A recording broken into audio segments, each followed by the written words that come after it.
Premium budget లో premium luxury villa అందిస్తుంది APR group వారి గోల్డెన్ లీఫ్ విల్లాస్. ఇప్పుడే కాల్ చేసి మీ విల్లా బుక్ చేసుకోండి. Welcome to iDreams media. Vizianagaram జిల్లా చీపురుపల్లి నియోజకవర్గం గారిబీడి మండలంలో భారీగా ఆస్తి నష్టం వాటిల్లింది అగ్ని ప్రమాదం కారణంగా. ఈ అగ్ని ప్రమాదం ఎవరి వల్ల జరిగిందో తెలుసా? కాకి వల్ల అగ్ని ప్రమాదం ఏంటని అనుకుంటున్నారా? ఎక్కడైనా అగ్ని ప్రమాదం సంభవిస్తే ఏమనుకుంటాం? షార్ట్ సర్క్యూట్ అయిందో, లేదంటే సిలిండర్ పేలిందో, లేదంటే ఇతరత్ర ఇంకేదైనా కారణాలు ఆలోచిస్తుంటాం.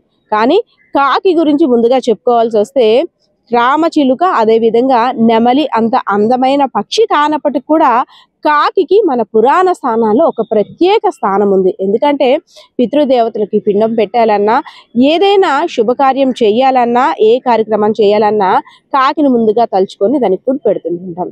సో అలాంటి కాకి కారణంగా 7 లక్షల రూపాయల ఆస్తి నష్టం, అదేవిధంగా అరతులం బంగారం కూడా కాలిపోయి ఒక రైతు కన్నీరు పెట్టుకుంటున్న గాథ.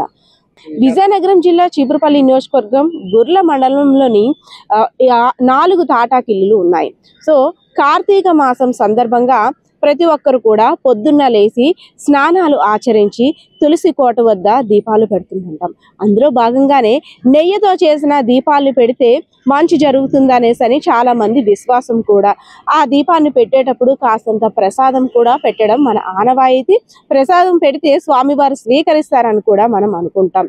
సో ఒక భక్తురాలు మేడ మీద తులసి కోటకి పూజ చేసిన అనంతరం ప్రసాదాన్ని, అదే విధంగా దీపాన్ని వెలిగించి తన పని చేసుకొని తాను వెళ్ళిపోయింది. ఇంకేముంది, కాకి పొద్దున్నే ఆహారం దొరికిందని కాకి కూడా చాలా సంబరపడిపోయింది. వెంటనే ఆ ప్రసాదం తిని వెంటనే వెలుగుతున్న ఒత్తిని తీసుకువెళ్ళి ఆ పక్కన ఉన్న తాటాకిల్లు మీద పడేసింది. అందులో 4 కుటుంబాలు నివాసం ఉంటున్నాయి. తాటాకిల్లు ఒక్కసారిగా మంటలు చెలరేగిపోయాయి. లోపలున్న వారికి ఒక అయోమయ పరిస్థితి. ఎందుకంటే పైనుండి మంటలు వచ్చేస్తున్నాయి, పొగొస్తుంది, లోపల ఏమీ తెలియటం లేదు.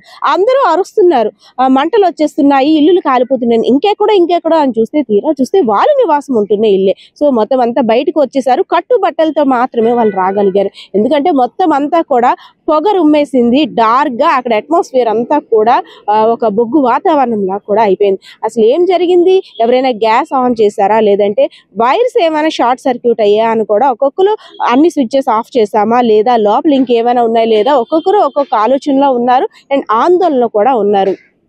తీరా ఎప్పుడైతే ప్రమాదం సంభవించిందో వెంటనే పోలీసులు కూడా అప్రమత్తమయ్యారు. అగ్నిమాపక సిబ్బందికి కూడా అలర్ట్ చేశారు. వారు వచ్చి మంటల్ని అదుపులోకి తీసుకున్నారు. అప్పటికే జరగాల్సిన నష్టం అంతా కూడా జరిగిపోయింది.